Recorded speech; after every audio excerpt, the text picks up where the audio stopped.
Good morning to all students. Today we are going to solve question number 6, exercise 1.3.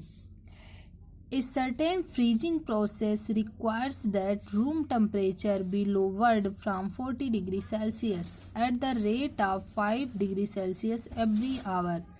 Means कि किसी room की बात कर रहा है कि रूम में जो हो रहा है फ्रीजिंग प्रोसेस चल रहा है जिसमें रूम का टेम्परेचर लोवर्ड मीन्स कम हो रहा है कितना 40 डिग्री सेल्सियस। एक घंटे में कितना कम हो रहा है 5 डिग्री सेल्सियस। नेक्स्ट कह रहा है what will be the room temperature 10 hour after the process begins. यदि फ्रीजिंग प्रोसेस चलता रहा तो 10 घंटे बाद उस रूम का टेम्परेचर कितना हो जाएगा। तो सबसे पहले क्वेश्चन में जो गिवन है वो हम नोट डाउन करेंगे। तो गिवन क्या है, करंट टेम्परेचर, रूम का जो करंट टेम्परेचर है वो दिया है हमको 40 डिग्री सेल्सियस। उसके बाद टेम्परेचर में चेंज कितना हो रहा है, निकालेंगे change in temperature after 10 hour. अब देखिए एक आवर में जो टेम्परेचर कम हो रहा है वो कितना हो रहा है 5 डिग्री सेल्सियस। 1 आवर में कितना हो रहा है 5 डिग्री सेल्सियस। आपको निकालना कितना है 10 आवर। तो 10 आवर में कितना हो जाएगा 10 इंटू 5 डिग्री सेल्सियस। अब आपको सोचना है कि यहाँ पे हम माइनस क्यों लगाएं, क्योंकि टेम्परेचर जो है वो कम हो रहा है। तो कम होने का किससे रिप्रेजेंट करेंगे, माइनस साइन से, इसलिए आपका हो जाएगा -50 डिग्री सेल्सियस। नाउ क्या करेंगे, temperature after 10 hour means 10 hour के बाद टोटल उस रूम का टेम्परेचर कितना होगा। ये तो हमको निकला है कि टेम्परेचर अभी हमको कितना कम करना है, आपका 50 डिग्री सेल्सियस और कम करना है। ठीक है, तो आपका ये हो गया 40 डिग्री सेल्सियस प्लस, अगर यहाँ पे हम माइनस नहीं लगाए होते तो यहाँ पे हम किसका साइन लगाते, माइनस का लगाते, लेकिन हम क्वेश्चन में ऑलरेडी रिप्रेजेंट कर दिए हैं कम होने को माइनस से, इसलिए यहाँ पे साइन प्लस का लगाएंगे। उसके बाद माइनस ऐसे रहेगा, डिग्री सेल्सियस आपका हो गया, प्लस माइनस मिलके माइनस हुआ आपका 40 डिग्री सेल्सियस से 50 डिग्री सेल्सियस माइनस हुआ तो -10 डिग्री सेल्सियस हुआ। मतलब उस रूम का टेम्परेचर 10 घंटे बाद -10 डिग्री सेल्सियस होगा। क्वेश्चन नंबर 7 आपका है, in a class test containing 10 question. Class में कोई टेस्ट हो रहा है जिसमें कितना क्वेश्चन रखा गया है 10 question. 5 marks are awarded for every correct answer means जो 5 नंबर मिल रहे हैं वो करेक्ट आंसर के लिए मिल रहे हैं। एक करेक्ट आंसर पे आपको कितना नंबर मिलेगा 5 number. And -2 mark are awarded for every incorrect answer. और अगर इनकरेक्ट आंसर हम देते हैं तो हमको कितना मिलता है marks -2। Answer and 0 for question not attempt. अगर कोई क्वेश्चन हम नहीं अटेम्प्ट कर रहे हैं तो उसके लिए हमको कितना मार्क्स मिल रहा है 0। तो इसका फर्स्ट पार्ट दिया है, Mohan gets 4 correct and 6 incorrect answer, what is his score.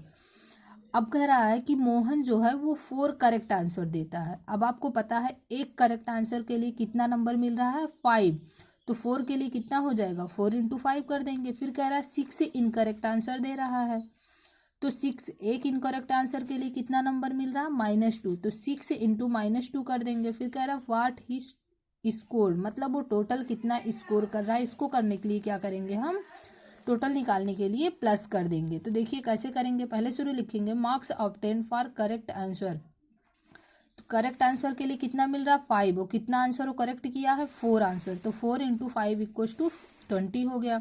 उसके बाद mark obtain for incorrect answer, incorrect answer के लिए लिखेंगे तो कितना हो जाएगा 6, वो देता है इनकरेक्ट। 6 आंसर कितना है उसका इनकरेक्ट है, और एक इनकरेक्ट के लिए आपको -2 मिल रहा है, इसलिए 6 के लिए 6 इंटू -2 आपका हो गया -12। टोटल स्कोर हो गया 20 प्लस -12 इक्वल्स टू आपका हो गया 20 - 12 इक्वल्स टू आपका आ गया 8।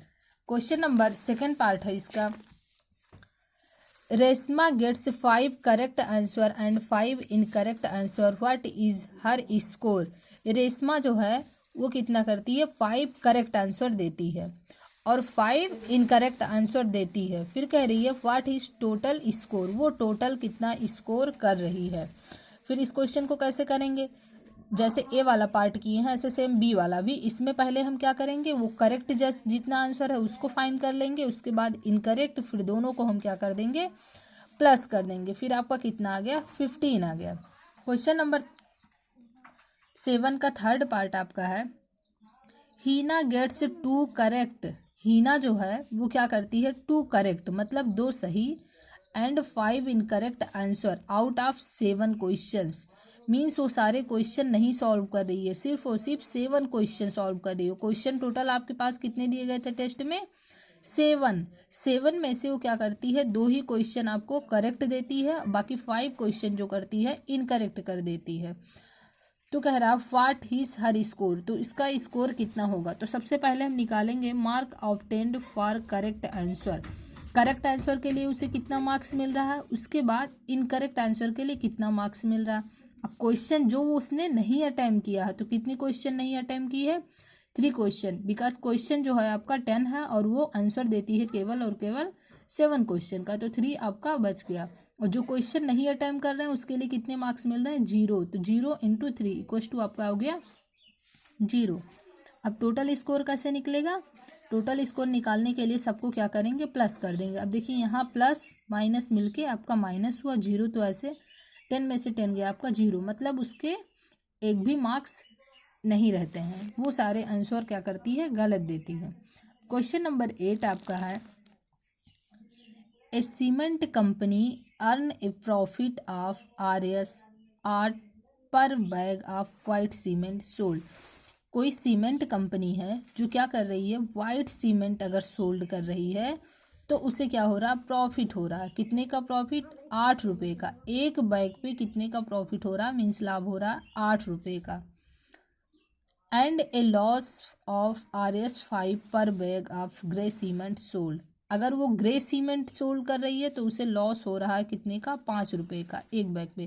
क्वेश्चन का सिंपल सा मीन्स यही हुआ कि जो सीमेंट कंपनी है अगर वो वाइट सीमेंट बेच रही है तो उसको प्रॉफिट हो रहा है, एक बैग पे प्रॉफिट हो रहा 8 रुपये का, और जो ग्रे सीमेंट बेचती है तो उसे क्या हो जाता है, लॉस हो जाता है। कितने का लॉस हो रहा है, एक बैग पे हो रहा है 5 रुपये का loss.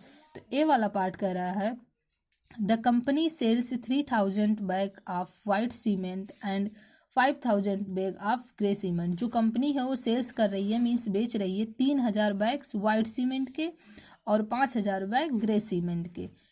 What is its profit और लॉस, तो उसको क्या होता है, प्रॉफिट होता है कि लॉस होता है, आपको ये फाइंड करना। तो सबसे पहले तो हम निकालेंगे जो भी आपका सेलिंग हो रहा है वाइट बैग पे, तो वाइट बैग पे कितना सेलिंग हो रहा है, 3000 का, और एक बैग पे कितने का प्रॉफिट हो रहा है, 8 का। तो 8 इंटू क्या कर देंगे, 3000 कर देंगे, आपका आ गया 24,000। ये 24,000 जो आया ये आपका क्या आ गया, प्रॉफिट निकल के आया।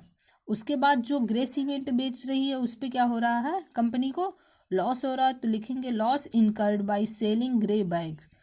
ग्रे बैग कितना आपका टोटल है 5000, और लॉस कितने का हो रहा है, एक बैग पे 5 का, इसलिए आपका क्या हो गया 5 × 5000, आपका जो आंसर आ गया 25,000। अब देखिए ये 25,000 जो है ये हमारा क्या है, लॉस है, और ये 24 जो है ये आपका क्या है, प्रॉफिट है।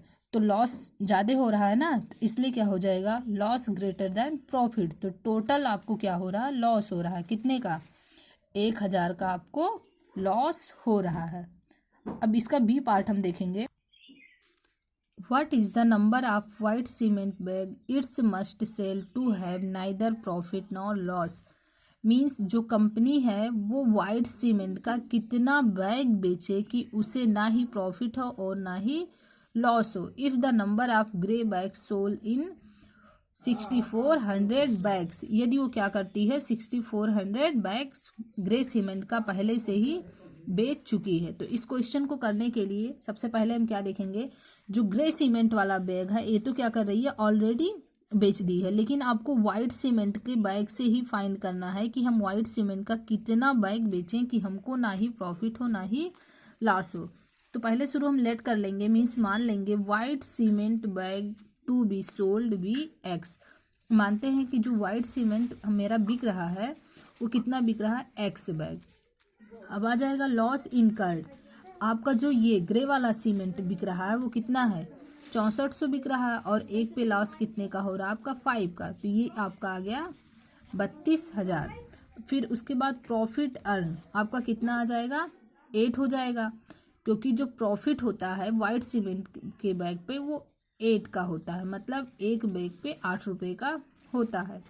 और उसके बाद जो हम माने हैं कि वाइट सीमेंट बैग कितना है आपका, x है, तो इसलिए आपका हो गया 8x। अब देखिए आपका प्रॉफिट और लॉस तभी नहीं होगा जब आपका लॉस और प्रॉफिट दोनों आपस में बराबर होगा, तभी हम कहेंगे कि ना ही हमें लाभ हुआ है ना ही हानि हुआ है। तो हम इस क्वेश्चन को करने के लिए क्या कर देंगे, लॉस और प्रॉफिट को इक्वल कर देंगे। अब लॉस आपका कितना हो रहा है, यहाँ पे देखिए इतना आया, प्रॉफिट कितना हो रहा है 8x, 8x लिखे। अब यहाँ से हम x का मान फाइंड किए तो हमारा आ गया 4000। अब ये जो 4000 आ गया, मतलब इसका ये है कि अगर हम वाइट सीमेंट का 4000 बैग बेचते हैं तो हमें ना ही प्रॉफिट होगा ना ही लॉस होगा। क्वेश्चन नंबर 9 आपका है, replace the blank with a integers to make it a true statement.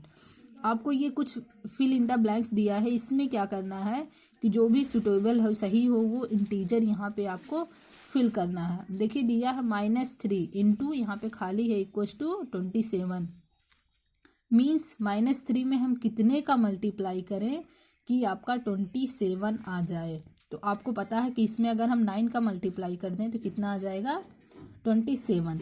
अगर ऐसे किसी